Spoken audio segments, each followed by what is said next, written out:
This is Packard and I'm poking at your news. Good evening, everyone. Welcome to another fine edition of Packard Pokes. I am your immutable and unmutable host, Packard Sonic. And joining me on my far right, the far right east coast, anyway, is Joe Unseen. Hello, hello. And joining me on the far south of me, anyway, is Dan, unrelated Johnson. I'm over here. And join us from the far west coast is Medusa Rants. Representing California and the whatever. We're here from California. You might notice some slight change in the visuals here of the show. I've been working on making the show a little bit more visual. If you get a chance to check the show out on YouTube later, it should be up sometime tomorrow on Saturday. And if you want to see that, go to youtube.com/PackardPokesAt. And please hit the like button and subscribe. We do have a correction we need to get to tonight, and let's get to that right now. Uh-oh. We goofed. On last week's show, we were talking about the scandal with the Secret Service that were down in Colombia there, and I had misinterpreted. I had said that said that the prostitutes were only worth about $46, $47, something like that. But the prostitute was asking for $800. Yes. So yeah, we were kind of kidding about what $46 from a prostitute down there would cost, but $800 I would expect, quite a bit. Like come and paint the house. I never pay $800 for that. You never paid $800 to get your house painted? I'd want to have the house painted, the car washed and waxed, and then and then. Could you babysit the kids for 2 hours while I go catch a show? There you go. Babysit the kids, take the dog for a walk, take the cat for a walk, feed the goldfish, whatever. Cook my dinner. Cook some dinner. Rub sure. my feet. Rub my feet. Yeah, definitely. All right, well, that's out of the way. Let's get into our tech stories for this evening. Now, theoretical physicists have been talking about Moore's Law, if you've ever understand what that is. It says that technology will advance every 12 months, every 16 months, something like that. I forget. We have talked about this before.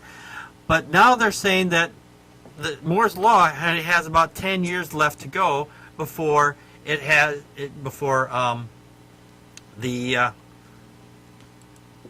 Poops out. Before it poops out. Before microchips can't get any faster. Yes. There, that's clear. That's about how much I understand. Theoretical physicist Mako Keiko predicted that within 10 years it was all going to collapse. The technology. I wonder what they're going to come out after that. I mean, since Moore's Law is going to basically not work anymore or be a law anymore, or that works.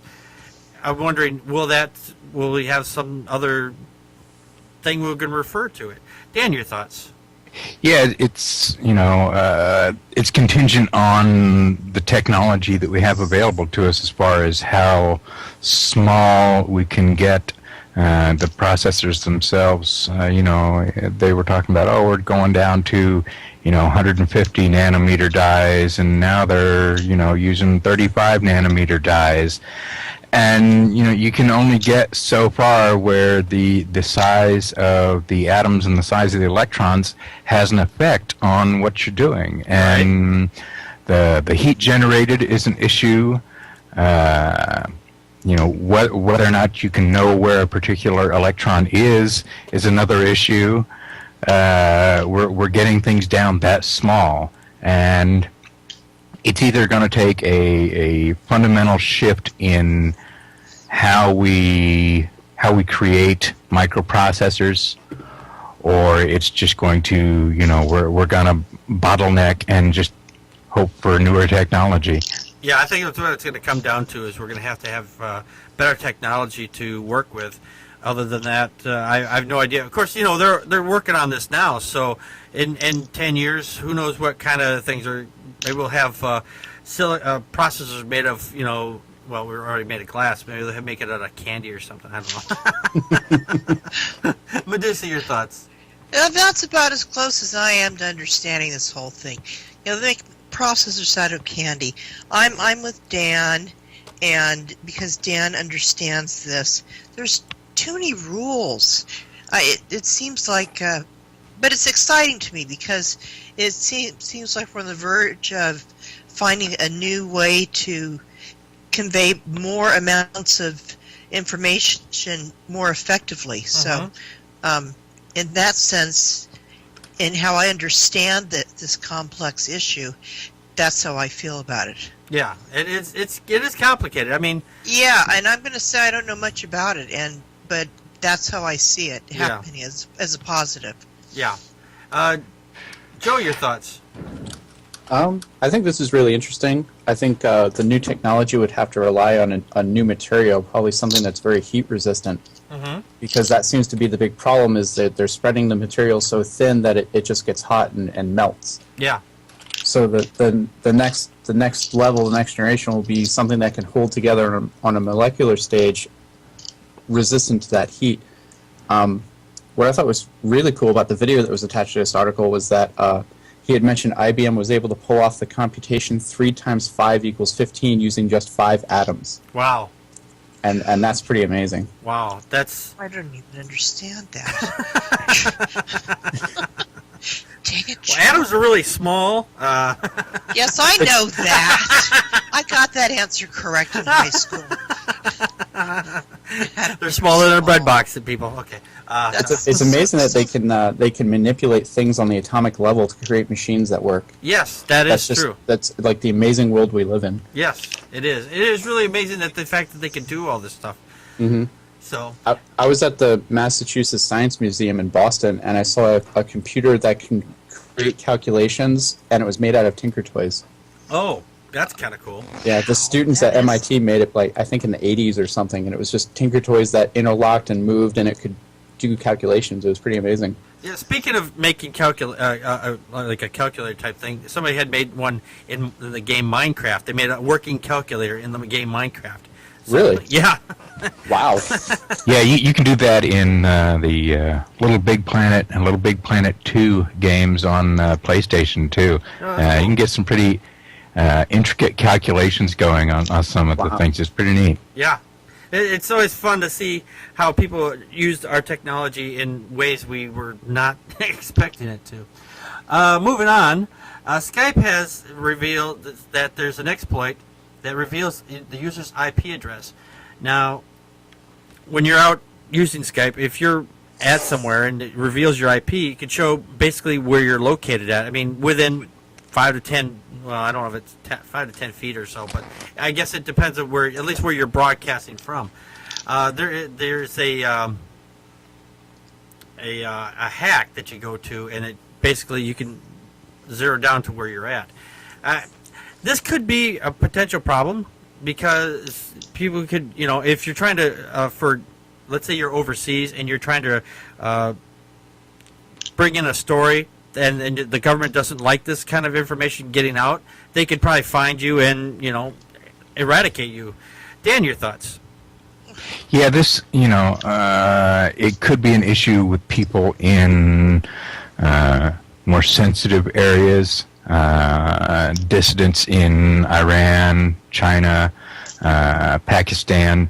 They definitely don't want the local authorities to know what they're up to, who they're talking to.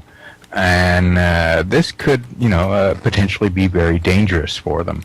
As always, though, running through virtual private networks or a Tor network can really help a great deal.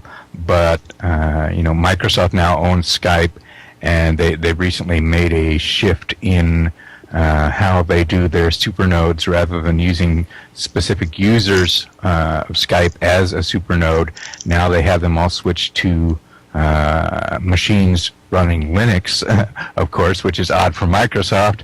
But hopefully they'll be able to address this issue very quickly with some software patches. Yeah, it's really generally what it comes down to is that they gotta plug the holes. Ever since Microsoft bought Skype, you know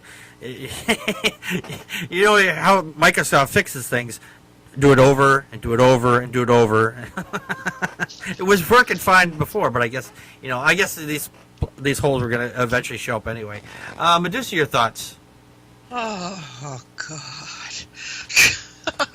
Well, this is not a good thing. I read an article not long ago. I don't know if it pertains to this at all, but there was a man on duty, a soldier on duty in Afghanistan, who was Skyping with his wife, and he was killed instantly. I mean, she saw him killed right before her eyes. Where was I saw this? that story on Yahoo tonight.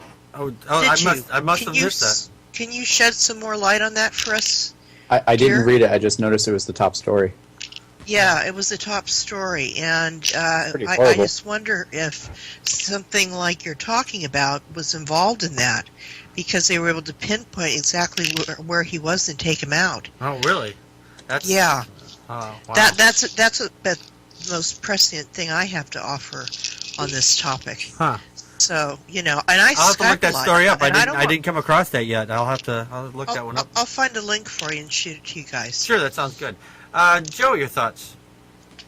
Well, I didn't know that Skype was now owned by Microsoft. So. Oh yeah, they bought them several months ago. Yeah, big surprise. Microsoft owns Skype, and a huge problem appears. That's what I was just saying. Now we have to wait 28 months for the update. An optimist, I love Don't it. worry, folks. We're working on it. We're Microsoft. That's okay. I'm using Skype on Linux, which means I've been waiting for an update for 4 years. Oh well, yeah, you've been waiting a while, haven't you, Dan? You're You're on going to Linux, continue right? to Your wait own a update. while. Yeah, that's right. Maybe. That's pretty much it too. Well, let's get into our next topic. Politics, politics, politics, politics, politics. Now, Mitt Romney has been. There's been 4 big reasons why the GOP presidentials said that Mitt Romney would be a disaster, and one of them, many of them are like, say, he's too much like Obama in health care. He's bland. He's boring. And there's all kinds of other reasons why they're and one of them is also he's a vulture capitalist as well. The GOP has never really been fully behind Mitt Romney, and I don't blame him because he's a super flip flopper. He can't hold. He's like, this has been used before, Etch-a-Sketch. You write down what he's going to say or what he's going to be at, and then change it 2 minutes later, and he's going to be something completely different. Dan, your thoughts? Yeah, it was a lot of the time for the GOP during the primaries. It was okay, anybody but Mitt, because they don't want Mitt Romney.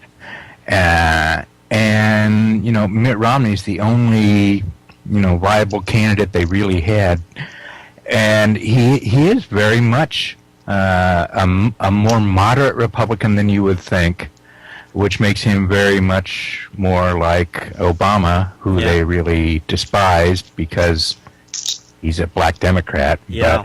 But he very much is a flip-flopper on a lot of things. He flip-flops on his flip-flops. He was for the auto bailout before he was against it, and then he was for it again, and now he's saying it was all his idea. Yeah. I really don't get this guy. I mean, I know politicians are very good at talking out of both sides of their mouth, but this guy must have mouths all around his head going at the same time.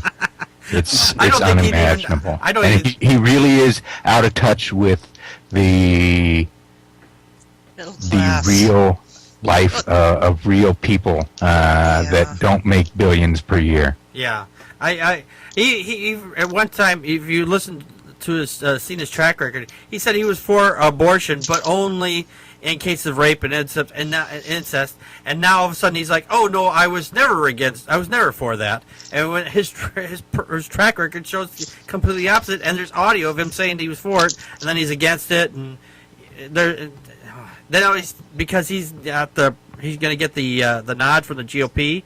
Now he's saying, oh well, in case of abortion or whatever, or abortion in case of incest or rape, then yeah, I might be for it. Now he's going against everything he just said like 5 minutes before. It's the guy's a total nut job. Medusa, your thoughts? Oh, he can't be trusted as far as you can throw him. We can't even pick him up. So I wouldn't pick up him if he was the last man on earth. Not in his magic underwear. I'm not touching that guy. No. No. He is so out of touch with everybody, and just because of his underwear. Yeah. Yeah. He's everybody the Republicans put up was just nasty and distasteful. From Rick Perry, who can't play rock, scissors, paper, to Newt Gingrich, who doesn't know when to get out of the presidential race. He doesn't know when he's losing, when he is losing. Yeah, he got out this last Wednesday. He finally got out. He said he'll wait till. First he said he's going to wait till May 1st, and then he says, "Oh no, I'm going to wait till Wednesday of May." So it's like, I think he was just waiting for a check to clear. Shat got off the pot, and that was a good thing. Yes, he finally got. He finally got off. And now they're all sucking up to Romney. Yeah. Which is pretty disgusting. I think Ron Paul is still running, if I'm not mistaken. I have no idea why, but he still thinks he's running. That's because I have one friend who's voting for him. That's why. Yeah. Sadly, that is my commentary on this subject here. Sure. Joe, your thoughts? I think a week after Election Day, Ron Paul will still be running. That's and people will still show up to his rallies. There you go. That's like Governor Vaginal Probe down in South Carolina. He's running for vice president. He hasn't even been asked, and he's like, "I'm going to be vice president. Vote for me." And it's like, dude, you're not even being considered for vice president. What are you doing? Get my 15 minutes. Yeah, that's about it. The guy can't even run for governor again because he's ran out of term. He's out of his term limit now. So. One of the GOP criticisms of Romney was that he was insensitive and out of touch with the middle class, but I think that's kind of far-fetched. I mean, don't we all have car elevators in our garages and all friends with NFL and NASCAR owners? I mean, I know everybody on this show is a millionaire. And everybody who listens to it is a millionaire. So. Yeah, that's why I beg for money at the end of the show every night. Well, you do that because you're a capitalist. Oh, that's right. And it's a great country of ours. You're a venture podcastist. You're out there destroying other podcasts with the might of your own. The might of the Packard Polk's head. He's the avenger of podcasts, he is. Okay, let's get into our next story here. A major GOP donor was arrested in a $100 million veterans charity scam. Bobby Thompson, a Republican candidate. Oh no, I'm sorry, wrong one here. Marshal Service announced Tuesday that they had captured one of America's most wanted fugitives, who is accused of creating a fake charity for naval veterans that funneled some of the $100 million collected to Republican candidates. What a slime. I mean, it's bad enough that Republicans steal our money left and right from all other things, and now we got somebody stealing money from veterans, Navy veterans, to funnel it to them. Dan, your thoughts?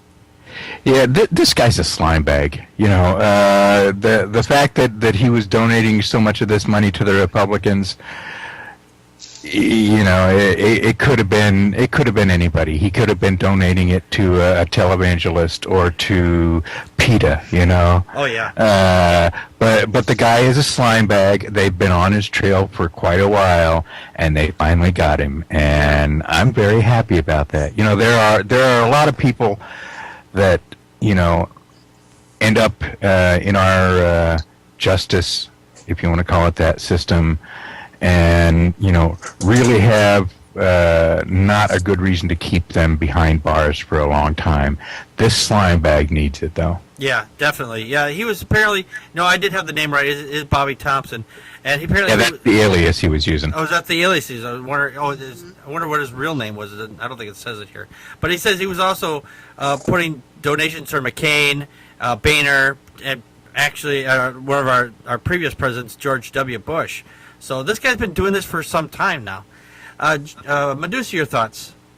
Yeah, he has. He wormed himself into the system and did quite well for himself for a while. Oh yeah. Took us a while to find him, but even John McCain took money from him. So, Yeah. you know, Republican Virginia Attorney General Ken, Cuccinelli reportedly personally pleaded with this guy for donations and received $55,000 for his effort.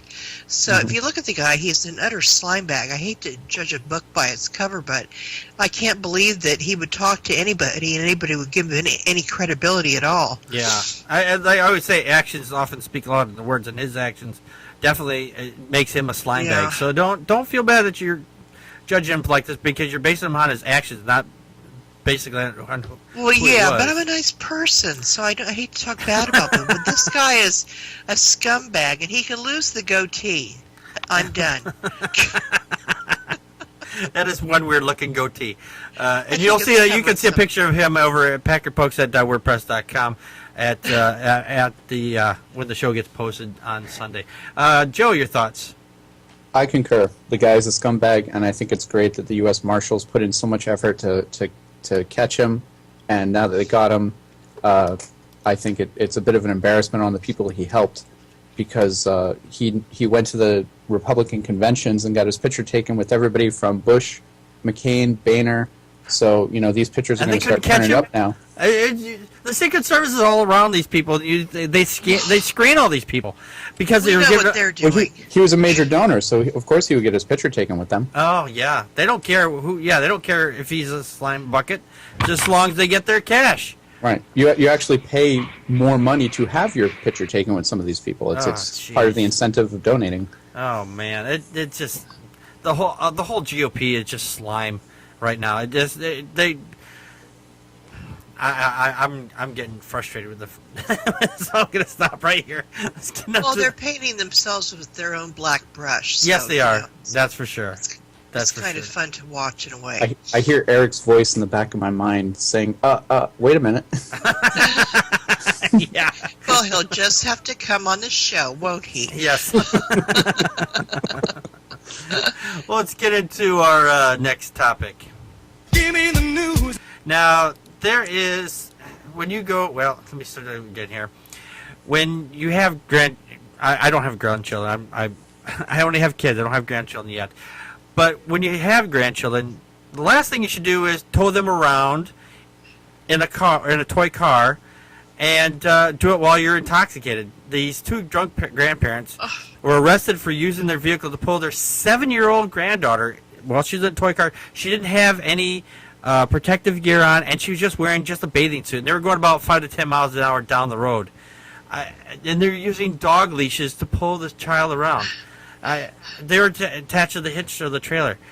And it just floors me that anybody would think this is a good idea. Hey, let's we'll just drive around and pull her back and forth and down the highway or the road or wherever they were, and I mean, and then do it. Let's do it while we're hammered.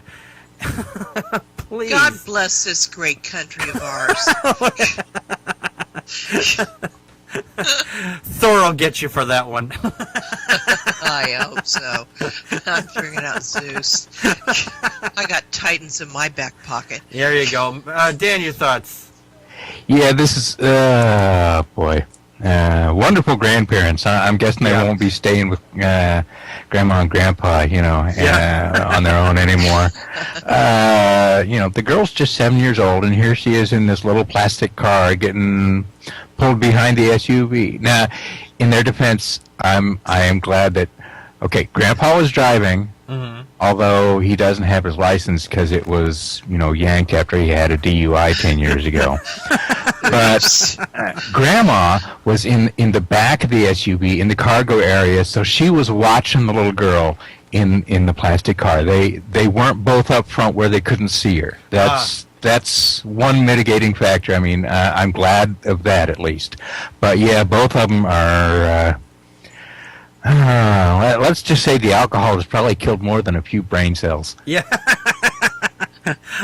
It makes me wonder if they were they were just dragging her around, or did they were without, and just watching her, or did they like have a video camera and they were taping this? Because this would go, if they were, I want to see this video. I want to see where they were pulling this poor child around. Medusa, your thoughts? Well, you just have to look at the mug shots. My God, Mr. And I think I'm really reaching when I call this guy Mr. Paul Berloni, smelled of alcohol and his eyes were bloodshot and watery, the affidavit said. Yeah. They asked him for his driver's license, and he readily told them that it had been revoked 10 years ago for a DUI. And so driving again under the influence. Bad enough getting pulled He over. told the cops he was under the influence. Yeah, how helpful. Only, I'm sorry, Floridians, but only in Florida. The colostomy bag of America. Yeah. Would this be happening? No, I'm sorry. It reminds me of this joke. The cop pulls over this guy. He says, "You know how fast you're going?" "I was doing it. You're doing about 80 miles." He goes, "No, I was doing at least 100." The girlfriend chimes in and says, "Don't listen to him, officer. He always exaggerates when he's been drinking." So, But that's good. Joe, your thoughts?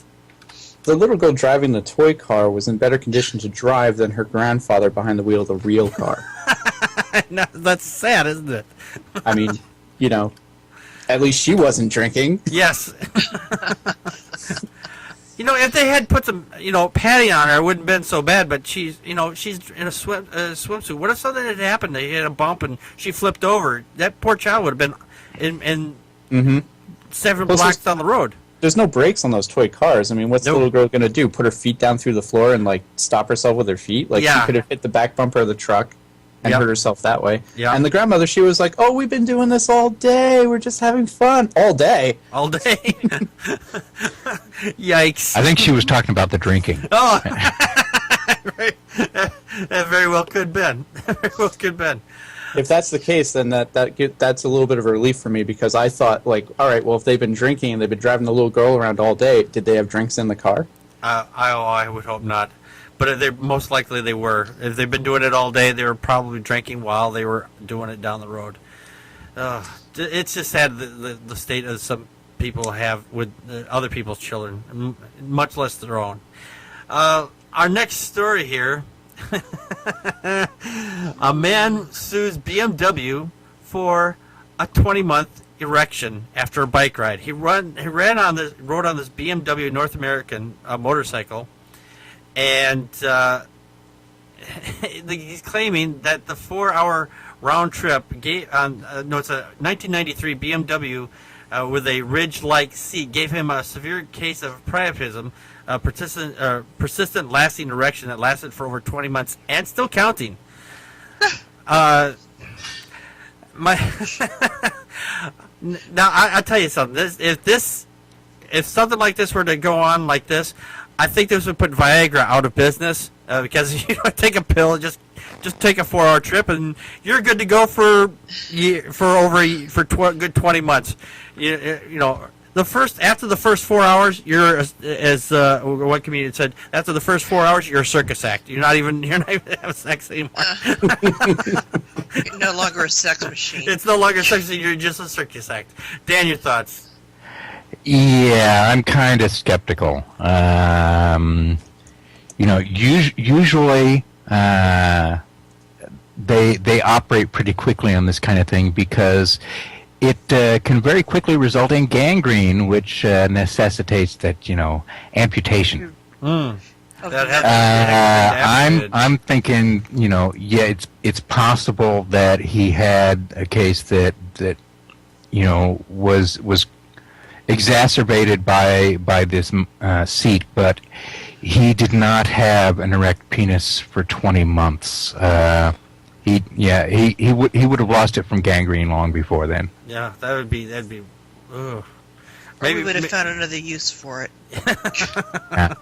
Yeah, I was thinking, well, yeah, he wanted to sue BMW. His wife wanted to pay him. Yeah. Thank you. He can't leave the house anymore. Yeah, Great. definitely. Joe, Medusa, your thoughts? I don't buy I've worked in the medical field, and we have seen priapisms before, but it would have fallen off after 20 months. There's just no way.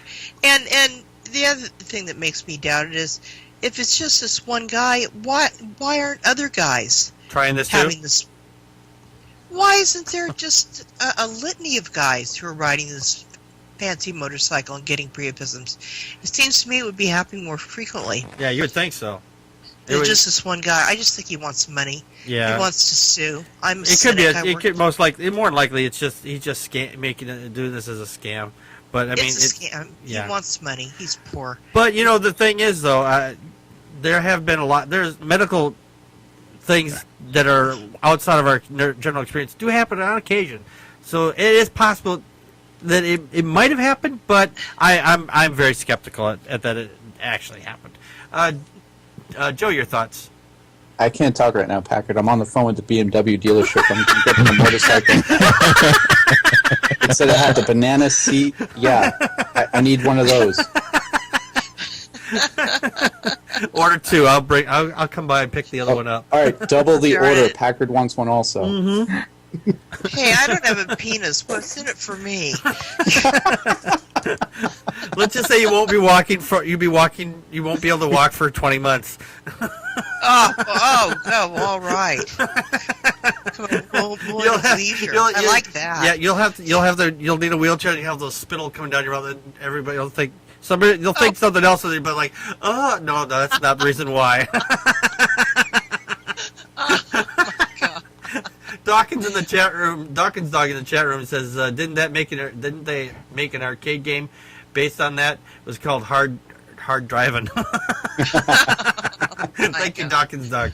So I did see a news article advertisement last week for a bicycle seat that is built more like a bench, so that there's no pressure put on your perineum to avoid issues with discomfort like that. Rather, it's usually a very difficult thing to sit on a hard bicycle seat like that comfortably for a long time. Yeah, that's a recumbent bike, I believe. If you make it's like a bench, and you just kind of sit back and just. Well, no, this one's for a replacement for a regular bicycle seat. Oh, really? But it's only about maybe 6 inches wide, and it flexes back and forth. So basically, your hip joints are resting on this and nothing else. Oh. Well, I definitely got to get one of those for my bike. Knowing my luck, that special seat probably costs $400, way more than the bike is worth. So I'd be if the bike got stolen, I'd be more worried that the seat was taken than the bike itself. But anyway, well, let's get moving into our. Oh, did everybody get a chance to talk on this yet? Yeah. Yes. No. I think so. Okay. We get so into these stories, I forget where we're at. Let's get into our next topic. Yeah.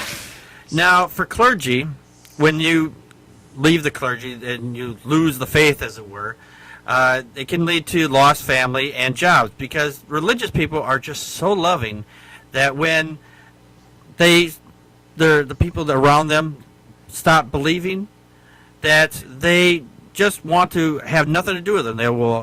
It can cost people their jobs and their family, their family support, and especially with clergy, because that's their whole world.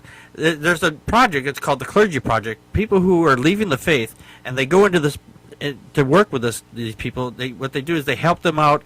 They give them money so they can pay their bills, and support them emotionally and as well as financially until they can get back on their feet and out in the secular world again. Dan, your thoughts? Yeah, it's kind of an interesting situation because if you, if you work a job and you come out of the closet and say, I've been, lying to all you people for years, I'm gay. Yeah. And, 4 or 5 people are going to say, yeah, we already knew that, whatever, go back to work. Right. But, if your place of employment fires you for that, there's going to be a very quick lawsuit. Right. But if you come out and say, I've been lying to myself and I really don't believe I'm an atheist, the place you work for, depending on what your position is and what kind of place it is, can say, okay, you can't work here anymore. Bye. Yeah, that's basically it. What do you do? Again, the religious groups get an out. They get a free card saying, oh, we can discriminate now because you're not one of us anymore. Oh, yeah. And, I can see their point, but it's devastating for people like this nurse in this particular article that came out and said, I'm an atheist, and, I can't work in the religious hospital where I was anymore because I don't believe. Yeah. I'm always worried about that kind of stuff, too. Just that... the place where I work at, I mean, I've had it came out that because of everything that came out recently, and people treat me a little differently. Not that they were real nice to me to begin with, for overall, but now just like they just tolerate me, I think. Except for the few that already knew that I was, and we've already had a dialogue. Medusa, your thoughts? Well, I find this whole thing rather frightening and saddening. I feel really sorry for this woman. She's kind of been cast adrift, and I'm lucky she found a soft place to fall. Yes. I'm happy for that the clergy project was there for her, so that she can get her self-respect restored. I myself, too, experienced religious intolerance at a job I had. There was a group of ladies who would take 5 minutes out of their day and have a chit-chat about the Bible. I think you told right us near about my workspace. And I went and I asked the boss if they could, go down to the lunchroom or something, because I found it distracting. Just distracting. Yeah. And it was like I was a pariah after then, and it wasn't shortly Well, after yeah, don't that talk that bad I was about the fired. Bible. Yeah. Yeah, don't talk bad about the Bible, otherwise people will just they just don't like it. It's like no, you're a pariah. I mean, I would sooner come out to my parents as gay than I would as an atheist to my Protestant, Bible thumping parents. Yeah. Yeah. Yeah, that's probably mine as well. I would have said I'm gay. It's like it's like no, I'm not. I'm just an atheist. Oh, okay. Oh, wait a minute, what? We're disowning you now. Disowning you now, one way or the other. Joe, your thoughts? This is a big problem for a lot of people in the church who lose their faith. They feel like they can't come out. They feel like they're telling a lie every day, and then the few who do come out, they lose not only their jobs but also their families, and it ruins marriages. They no longer see their kids. They lose lifelong friends.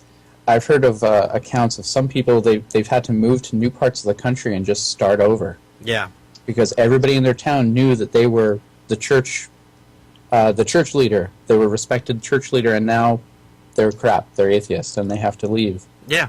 It's really great that the Freedom from Religion Foundation started the Clergy Project to help these people, because a lot of the people in that project aren't out yet. They're still working.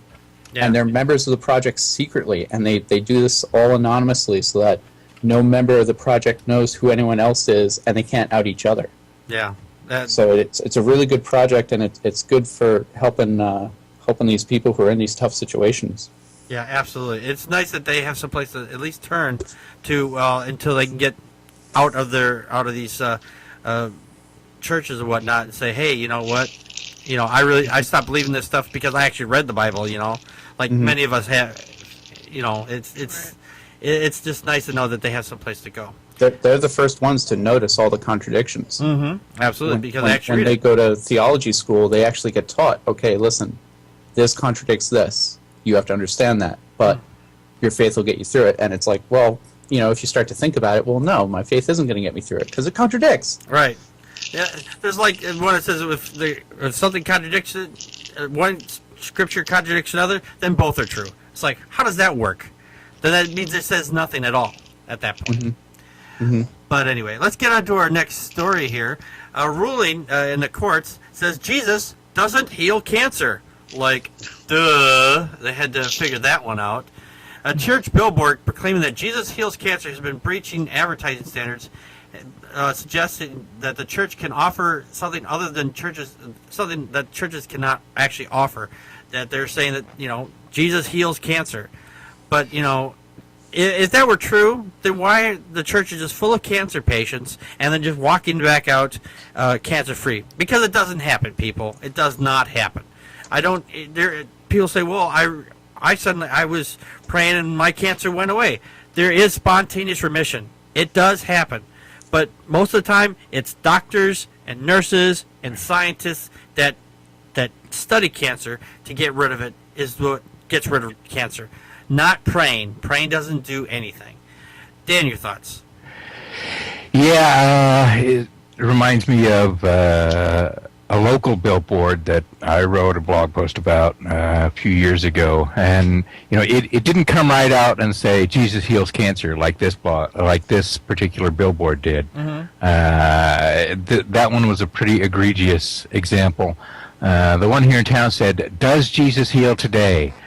And, of course, my answer was no. But, the anecdotes they had on the website for that particular billboard was talking about how, these people had done this and done that. And it's like they kept claiming that their prayer is what healed them, but they kept talking about, their doctor and their oncologist. And it's like, if your prayer is what's healing you, why are you bothering to go to a doctor for your cancer? Yeah.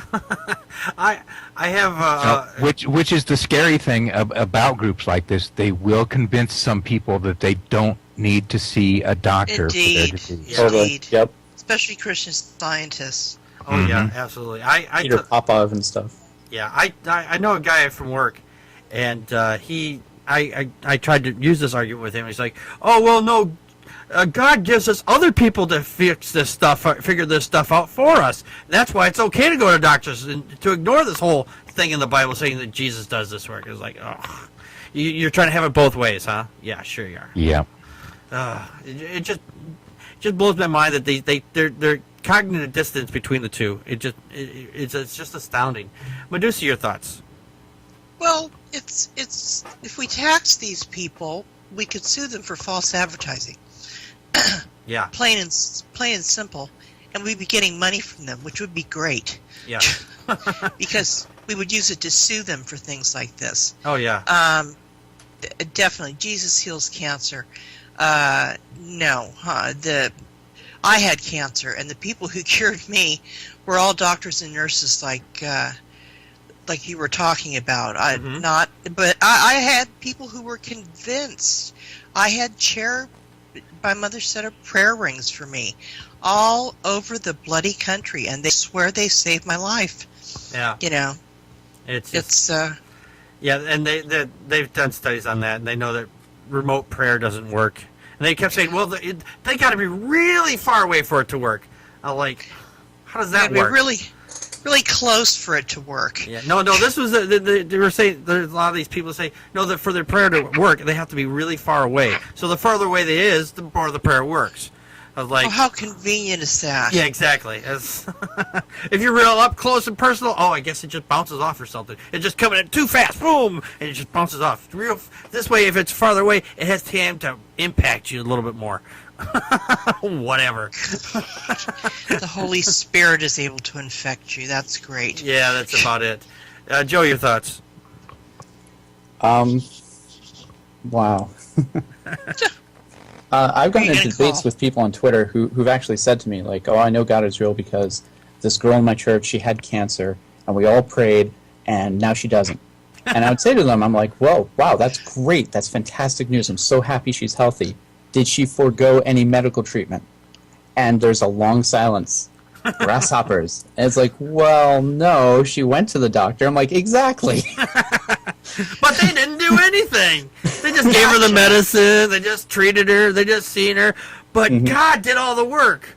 But Yep, you know, exactly. And the best part of that, if you die because of the cancer, oh, that's your fault. That was their fault because they didn't have enough faith. You didn't pray hard enough. Yeah, that's exactly it. They didn't pray hard enough. They didn't have enough faith. They weren't Christian enough. See, when it's the doctor's fault. See, when the prayer fails, it's the doctor's fault. When the prayer supposedly works, or when the cancer goes away, then prayer works. It's just mind blowing. They can have their cake and eat it too. Oh yeah, absolutely. So they think anyway. So so they believe. Yeah. The court ruled that they take down their billboard that says Jesus heals cancer, but they put up a new one that says Jesus heals every sickness and every disease, Matthew 4:23. Yeah. And it's like, oh, okay, because now it's protected. It's religious speech. And I looked up Matthew 4:23, and it kind of says that, but not really, not in those words, you know. So what does it say exactly? Do you remember what it says exactly? I have my Bible open to that passage. Well, how about that? How How convenient. convenient! It says, and Jesus went about all Galilee, teaching in their synagogues and preaching the gospel of the kingdom and healing all manner of sickness and all manner of diseases among the people. So it says it in the past Jesus tense. did it. Yeah. Yeah, like, you know, does he have an office downtown? Can we go see him right now? Because I got this bunion on my toe, and I'm sure he can get rid of that. I got this pimple on my back. I need it looked at. Did the Jesus rapture can fix secretly that. happen and he's in an office somewhere? Every sickness and every disease, even pimples on your back. Oh, goody. I wonder what his hours are. 9 to 4 with a 2-hour lunch in the middle of the day. Oh, just yeah, like the absolutely. other doctor. He's got to go out and play golf, you know. All right, well, let's get into our funny tweet for this evening. Oops, I'm pressing the wrong key here. There we go. And our funny tweet comes from Gubatron. That's Gubatron. He says, watch midget porn. Admit to wife you're watching very little porn. Sleep well at night. I love that. Like, midget porn is okay. Hey, he didn't lie. He's watching very little porn. It's like porn light, you know? Yeah. Bud Light, porn light. Are you watching porn anymore? Very No. little. I'm not watching it any less, but Oh, you certainly are. He's short. There was You're a definitely gentleman's not club. getting as much bang for your buck. Yeah. There was a gentleman's club in the town next to where I used to live, and once a month they had a midget show. And I never went, but I had friends who went, and they would be like, "Oh, next month you got to go to the midget show." I'm like, I don't know if I could do that. So either. Please don't do that. Don't stoop. I Like, know just you leave wanna me out of close it. that. Don't call me. Yeah, that's basically it too.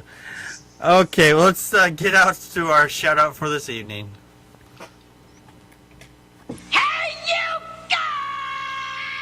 And our shout out this evening comes from Medusa Rants, and that's for our Mankato 2. That's MANYKO2. Is that Manikato 2? Yes. Okay. Tell us about Manikato 2, Medusa. Well, he's a 57-year-old vegetarian living in central Pennsylvania, America. He's a liberal Democrat. Too bad Eric's not here. Wink, wink, nudge, nudge. He's interested in music and politics and government, American history, and he's affiliated with Connect the Left. I don't know if anybody's heard about that. Connect the Left? Connect the Left, right. Trying to get people who are left thinking together to promote more left thinking in government. So he's very informative. I read him for my news. I retweet him frequently. So I would give him a gander. He's a very nice man. If you tweet him, he'll tweet you right back and follow you. So I would recommend that you follow him. All right, there you go. If you want to definitely give Manny, is it Manny Cato?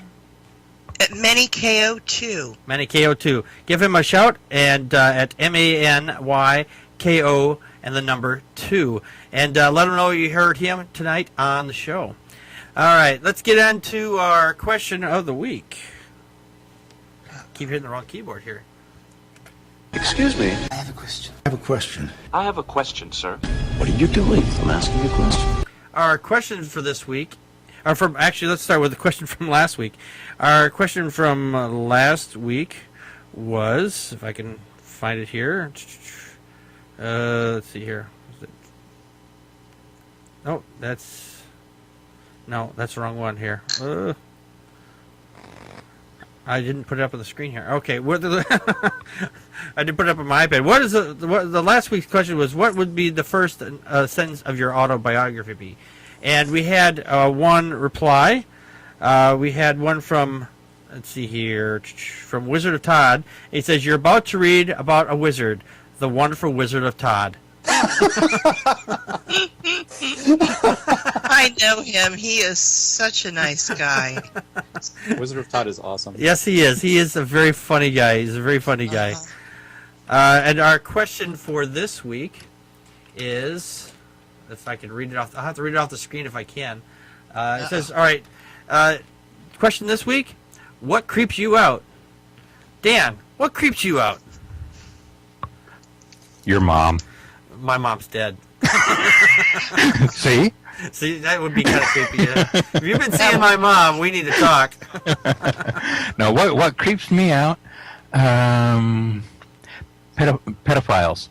Yeah, they're kind of creepy. They are kind of creepy. That's about it. None of the usual horror, blood, guts, anything stuff creeps me out. Pedophiles creep me out. Yeah, they are pretty creepy. Medusa, what creeps you out? That's good. Pedophiles are good. I was going to go with bugs, though. Your basic bug. And since Packard has a zapper in the house, it's even more pertinent. But a specific bug, a babe of the earth. They call them potato bugs. They are the ugliest things you've ever seen. They're about as big as the palm of your hand. Ugh. They're horrid creatures that live in compost piles. So that's what creeps me out. Large insects. Yeah. I won't be going to Australia. Where they have spiders as big as my hand that can eat birds. I've heard of that. Yes, I've heard of that. I can't do bugs. Yeah. I'm with you on that one there, Medusa. I'm not eating them either. I don't care how much protein they have. That's Well, a little ketchup, you never know. Joe, what creeps you out, Joe? American Red Cross first aid videos. Really? Yes, I know. Yeah. I have to watch those at work, and whenever they get to the part where like the dude is for some reason scraping a piece of glass with a razor blade and then slices open his femoral artery, and then it pauses and says, "Okay, what do you do next?" I'm freaking out. I'm like, "Oh my god, he's gonna die!" I can handle horror movies. I watch zombie shows, but that it's just like, oh man, that guy, he is screwed. He's not gonna make it. God, the things you think of, Joe. I have to watch these things pressure, once a year and get certified. It's terrible. I sit there and I put my head on the desk and they're like, "You have to watch this video." I'm like, "No, I don't." Did they pull you up by your hair?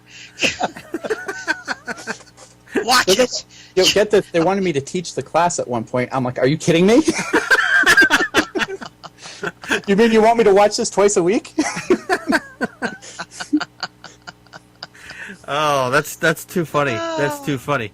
Myself, what creeps me out, I was thinking about it today, and it was just, the bugs thing was definitely one of the things on my list since I had a wasp flying around my house earlier today.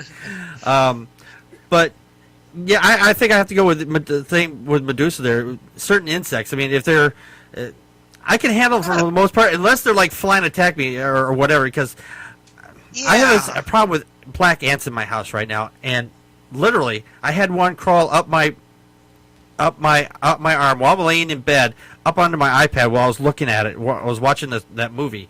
I was watching a movie called Moon, and it crawled right up my hand onto the screen. I was like, that's creeping me out because I can never get comfortable because I don't know if there's any more bugs in the bed. Ugh. that's kind of creepy right there.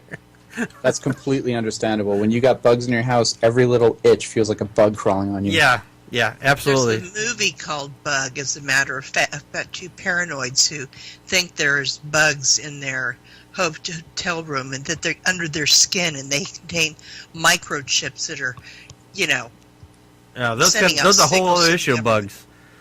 Oh yeah. Those are the kind that follow you around everywhere you go. Go see the movie. They self-emulate at the end. That's nice. There's a reason why they're called bugs. Yeah. Actually, there's actually a real interesting story behind the way computer problems are called bugs, but I won't get into that right now because it would just take too long. Well, that's it for us tonight. If you do want to donate to the show or advertise on the show, just contact me at packardpokes@gmail.com, and we'll have your advertisement right here at the bottom of the screen. You can't see it right now, but it's there. She's trying to push the button. There it goes. Yeah, there it is, right there. If you want to have your ad here, just contact me at packardpokes@gmail.com, and I'll give you all the full details. But if you would like to donate to the show, go to packardpokes@wordpress.com. There's a donation button there. If you would just want to press that and type in a dollar amount and send me some cash, because I'm not, despite having all this money that we don't have, we discussed earlier tonight, the multi-millions that Mitt Romney thinks everybody else has. I'm just a little poor guy here trying to get to keep the show on the air. If you would like to, please go ahead and hit that donation button. I would greatly appreciate it. There's a button right there. So,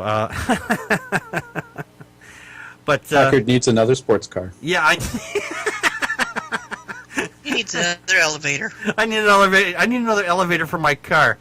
And a crotch rocket, too. Yeah, there you go. One of those two, whatever G just said. Crotch rocket. Yeah, I just did a crotch rocket. Sure, I do. You're saving up to buy the Green Bay Packers. That's right. Someone's got to own those guys. Well, anyway, if you would like to reach us on Twitter, and if you're not on Twitter, why aren't you? You can reach Dan on Twitter as Rel Unrelated. That's RELUNRELATED. right, and you can find Medusa on Twitter as Medusa Rants, MEDUSA RANTZ. right, and you can find Joe on Twitter as Joe Unseen, JOEUNSEEN. right, and you can find me on Twitter as Packard_Sonic. That's PACKARD_SONIC.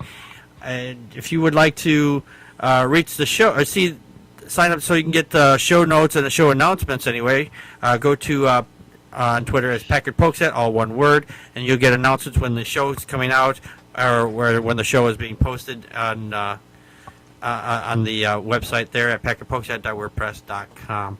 I want to thank everybody for coming tonight, and the chat rooms are working, so please come to the show at 9 o'clock Central Daylight Time at 9 p.m.